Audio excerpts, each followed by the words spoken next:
Balboa Park is back open today after yesterday's strong winds. The warning tonight from the city. Neighbors say street racing is a real problem here on El Kelton Boulevard in Spring Valley, and they want something done about it. In the aftermath of all these downed trees, we're working for you to find out how you can get attention on your tree concerns before this happens. And this may be the only place in America that combines cocktails and cats and a cafe, whiskers and wine. Plus, it looks like the face of a giant teddy bear on Mars. What experts say this NASA satellite picture really shows. CBS 8 News Live at 6 starts now. Cleanup continues tonight after Santa Ana winds toppled several trees around the county. Good evening. I'm Jesse Pagan in for Marcella Lee. I'm Carlo Cicchetto. Balboa Park and others in the city of San Diego are back open tonight, but cleanup from yesterday's strong winds could take weeks, and it's the same story across the county. Tonight, our team coverage continues. CBS 8's Abby Black has more tonight from people who want to know why more wasn't done to prevent the damages. But we begin with CBS 8's Kelly Hessedal. She's in Balboa Park with what the city says you need to watch out for if you're heading there. Well, if you're heading to Balboa Park this weekend, you may see crews cleaning up trees just like this one. The city says you need to be vigilant while walking through the park. Cleanup is happening throughout Balboa Park after Thursday's strong winds sent 35 gigantic trees toppling onto the ground. It blows my mind that something that big can just like topple over from some wind. Deirdre Lance is glad the park is back open. She brought her daughter here for some fresh air and exercise. I'm just glad I wasn't here with her walking. We come here a lot. The park reopened this morning after being shut down for the first time in more than 20 years. Well, that's part of the reason I came down here today to see, see if it had opened up. Though the trees attracted plenty of people with cameras like Andrew Harrison. I was hoping to come here to get a picture or two of some of the fallen trees, and this is a great picture. The city's message is this. You're going to see caution tape, you're going to see active crews out here, so we please ask that you try to move away from those areas where people are working. City spokesperson Jose Isaias says also watch out for trees still standing with caution tape around them. The city is still assessing whether some of those trees may need to come down. With your kids, make sure that they love to climb on trees.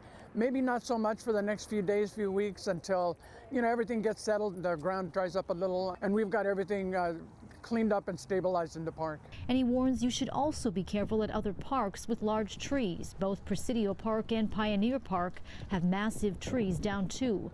Back at Balboa Park, we asked, will they be replaced? An assessment will be done afterwards. There's over 18,000 trees in the park. So we'll have to sit down and see if any trees need to be replaced or removed. As for a cost of the cleanup, Isaiah says it's too soon to tell, but he says the cleanup will be extensive. The city is also anticipating more rain in the coming days. So what will happen to all of the wood from these trees? Well, the city says it will all be used. Some of the smaller material will be thrown into a wood chipper and will be spread throughout the park. Some of the bigger chunks will be repurposed at the Miramar Greenery, so none of this will go to waste. Kelly Hessedal, CBS 8. Thanks, Kelly. And some of those downed trees in Balboa Park and across the county had been reported prior to yesterday's high winds. Some people say the agencies they reported these trees to were ignored their worries, which could have prevented the damage. CBS 8's Abby Black is working for you to find out why nothing was done. People who walk Balboa Park and one woman who had a tree fall into her driveway tell me that they've reported these leaning, decaying trees. They were worried that something like this would happen. We're working for you to find out how you can get attention on your tree concerns. It has about 250 photos. In David Perry's tree album is a picture of this pine tree that fell near the Marston house before high winds whipped through Balboa Park on Thursday. I took this photo at 8:45 a.m. yesterday. I submitted it and called Parks and Recreation to say it's about to fall. But Perry showed me that he first reported his concerns about this leaning pine on the City of San Diego's Get It Done app 10 days ago, and it says the case is closed with no explanation. With trees and most other reports through Get It Done, you don't receive anything but standard response from their database, and it's anyone's guess what that actually means. Perry says that same thing happened with a palm that fortunately is still standing next to this massive eucalyptus that came crashing down in Balboa Park, injuring a woman. He worries, what about the next wind event? here we are year after year with a decaying situation, not a growing situation. This isn't just a city issue. This 80-foot eucalyptus on San Pasqual Valley Road in Escondido fell onto Kim Billman's driveway yesterday. We've been dreading it for the last 3 years. We knew it was going to happen and reported it, but it never got taken down. The trees on Caltrans property. We reached out to the state agency for an answer. In part, a spokesperson says in November of 2022, our crews went out and inspected the tree in question as part of our annual tree inspection. The tree was in fact healthy. A tree can only be removed if it shows signs of compromised health or structural damage, or if it obstructs or impedes the safety of motorists or pedestrians.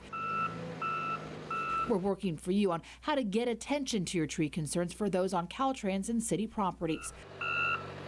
Through Caltrans, you can submit a customer service request online under the landscaping section. They say hazards are prioritized.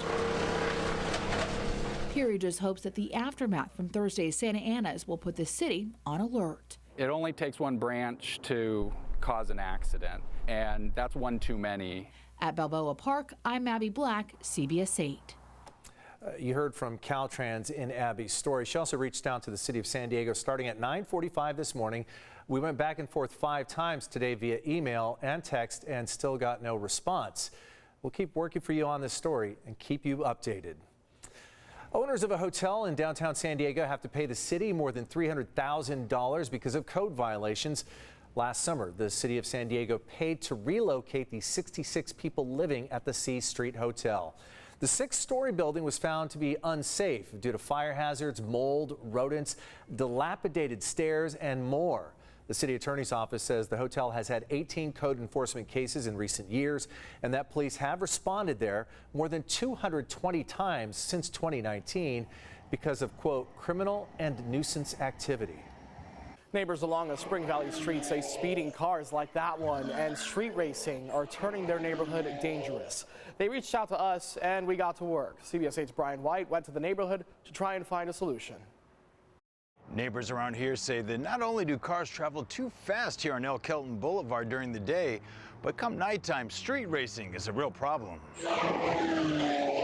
A viewer sent in this clip of 2 cars speeding by during a street race with law enforcement on their tail. It's at least 2 or 3 times a night. People flying down this street. This stretch of road on El Kelton Boulevard between Noah Line and Delrose Avenue has seen speeding problems for decades, but neighbors say street racing on this quarter-mile straightaway has gotten worse. It gets worse every year. Long stretch, no stop sign. High speeds and dangerous racing at night is often a recipe for disaster. People were drag racing down through here, going way too fast, landed in between the tree and the house. I've seen fences get knocked down. In fact, the fence here from our house was knocked down years ago. Neighbor Joe Williams tells me this stop sign is constantly being knocked over by speeding drivers. That stop sign right there, that's a new stop sign. It's been there about 2-3 weeks. It don't last. The speed limit here is 40 miles an hour, though signage is scarce. Do you think 40 miles per hour is too fast for a residential neighborhood? Yeah. They should knock it down to 35. Spring Valley is an unincorporated area of the county, so I called the county's Traffic Advisory Committee. I want to talk to you about a situation on El Kelton Boulevard. We talked about speed reduction signs and other possible traffic calming measures. The person I spoke with said he'd share these concerns with the committee in an upcoming meeting. But as far as street racing, neighbors would like to see law enforcement around here more. I think if there was a bit more patrolling, I think that would make a lot of us feel a lot safer. Traffic enforcement around here is actually handled by CHP. There's plenty of street racing going on. Jared Grieshaber with CHP tells me street racing can have serious consequences. We will come to your residence and seize your vehicle for up to 30 days. You can be in prison up to 90 days, and there are fines up to $1,000. He also told me neighbors can file traffic complaints with CHP about the racing issues so they can increase patrols during those times. I'm going to stay on this story. Spring Valley, I'm working for you. Brian White, CBS 8. Thank you, Brian. Here at CBS 8, we want to help solve problems affecting you and your neighborhoods. If there's something you'd like us to look into, email us at workingforyou@cbs8.com. Heads up for the coaster this weekend. Service between the Oceanside Transit Center and the Santa Fe Depot in downtown San Diego is suspended through the weekend. The North County Transit District says crews will be working on the tracks. They expect to be done in time for the Monday morning commute. Today, members of the military and their families were given a VIP spot on the greens for day 3 of the Farmers Insurance Open. The spot is called the Patriots Outpost. That's it right there on the 13th hole of the Torrey Pines Golf Course. The 6,000 square foot tent pavilion gave the service members and families a front row seat to the green, fairways, and the ocean. It's just super great to be out here and to catch everybody, learn some names. We're just kind of following the crowd. Big crowds is obviously they're really good players, so we're paying attention to that. The Harbaugh Foundation sponsored the VIP Pavilion. Looks like a perfect day for them too. VIPs, to be sure, still ahead tonight. Will your family get an increased child credit this year on your tax returns? We verify. Plus, we sit down with one of the stars of the hit CBS show, Fire Country. And looking at temperatures here in San Diego today, daytime highs about where we should be, but those overnight lows, 42. It definitely is chilly, and it's going to get colder. I'm meteorologist Sean Stiles with your microclimate forecast.